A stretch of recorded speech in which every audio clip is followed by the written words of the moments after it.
देशात सर्वात जुना राजकीय पक्ष, स्वातंत्र्य लढ्याचा वारसा. पण आज निवडणुकीनंतर निवडणूक काँग्रेस का हारत चालली आहे? काँग्रेस संपते का, की अजूनही पुनरागमनाची शक्यता आहे? चला, आज यामागची खरी कारणं बघूया. नमस्कार मित्रांनो, तुम्ही बघताय MS इंडिया 2026. जिथे आम्ही बोलतो राजकीय, शैक्षणिक, वास्तव आणि राष्ट्रहित यासारख्या विविध मुद्द्यांवर. काँग्रेस पक्षाला परत परत निवडणुकांमध्ये पराभवाला सामोरे जावे लागत आहे. यामागे एकच कारण नाही, अनेक कारणे आहेत. राजकीय, संघटनात्मक आणि सामाजिक घटकांचा एकत्रित परिणाम आहे. खाली सविस्तर आणि मुद्द्यांनुसार बघूया काय कारणे आहेत. नंबर 1, मजबूत आणि स्पष्ट नेतृत्वाचा अभाव. काँग्रेसकडे राष्ट्रीय पातळीवर ठाम, प्रभावी आणि सर्वमान्य नेता दिसत नाही.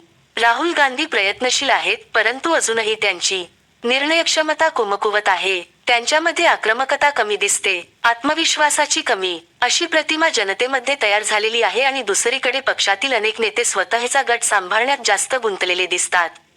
नंबर 2, घराणेशाहीची प्रतिमा. काँग्रेस हा एकाच कुटुंबाचा पक्ष अशी जनतेची भावना तयार झालेली आहे.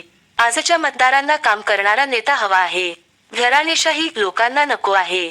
भाजपने हे सगळे मुद्दे प्रभावीपणे जनतेपर्यंत पोहोचवले आहेत.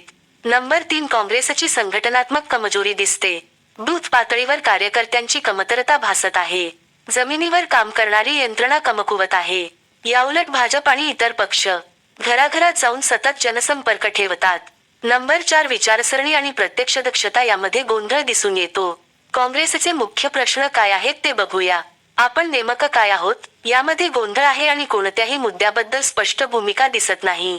काँग्रेस कधी सॉफ्ट हिंदुत्वावर बोलते तर कधी धर्मनिरपेक्षतेवर जोर देते. त्यामुळे एकसंध, स्पष्ट आणि ठाम विचारधारा मतदारांपर्यंत पोहोचत नाही. नंबर 5, अनेक राज्यात प्रादेशिक पक्षांचा उदय झालेला आहे. काँग्रेसची जागा प्रादेशिक पक्षांनी घेतलेली आहे. पश्चिम बंगालमध्ये TMC, उत्तर प्रदेशमध्ये SP-BSP, दिल्लीमध्ये आम आदमी पार्टी, महाराष्ट्रामध्ये शिवसेना NCP. त्यामुळे काँग्रेस पक्षाला मुख्य पर्याय राहिलेली नाही. नंबर 6, काँग्रेसची सोशल मीडिया आणि प्रचारात पिछाडी पाहायला मिळत आहे.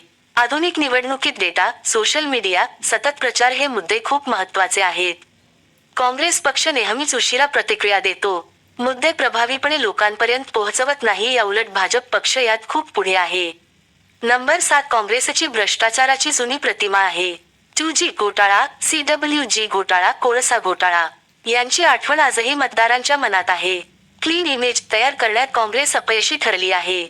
नंबर 8, भाजप सरकारविरोधात प्रभावी पर्याय उभा करण्यात काँग्रेस अपयशी ठरत आहे. फक्त सरकारवर टीका करणे पुरेशी नसते, तर जनता विचारत असते, तुम्ही सत्तेत आलात तर काय वेगळं करणार? आणि काँग्रेसकडे याबद्दल स्पष्ट पर्यायी अजेंडा नाही. नंबर 9, काँग्रेसच्या कार्यकर्त्यांमध्ये निराशा तयार झालेली दिसते. सततच्या पराभवामुळे कार्यकर्ते तसेच निष्क्रिय नेते पक्ष सोडून जाताना दिसतात. त्या सर्वांमुळे काँग्रेसची जिंकणारा पक्ष अशी प्रतिमा मुळीच राहिली नाहीये. थोडक्यात निष्कर्ष असा आहे की काँग्रेस निवडणुका हारत आहे. त्याचे खूप कारणे आहेत, परंतु काही विशेष कारणे पुढीलप्रमाणे आहेत. नेतृत्व कमकुवत, संघटना दुर्बल, विचारधारा अस्पष्ट, आधुनिक राजकारणाशी जुळवून घेण्यात अपयश. मित्रांनो, तुम्हाला काय वाटते, काँग्रेस पुन्हा उभारी घेऊ शकते का? माझं मत असं आहे की हो, काँग्रेस पुन्हा उभारी घेऊ शकते, पण काँग्रेस पक्षाला काही गोष्टींवर आत्मचिंतन करणे गरजेचे आहे आणि पुढील गोष्टीवर काम करावं लागेल. घराणेशाही कमी करावी लागेल. तरुण व स्थानिक नेत्यांना संधी द्यावी लागेल. बूथ लेव्हल संघटना मजबूत करावी लागेल. स्पष्ट आणि सकारात्मक अजेंडा लोकांसमोर मांडवा लागेल. मित्रांनो, तुम्हाला जर हा व्हिडिओ आवडला असेल तर व्हिडिओला लाईक करा, शेअर करा आणि आमच्या YouTube चॅनेलला सबस्क्राईब करायला विसरू नका. धन्यवाद.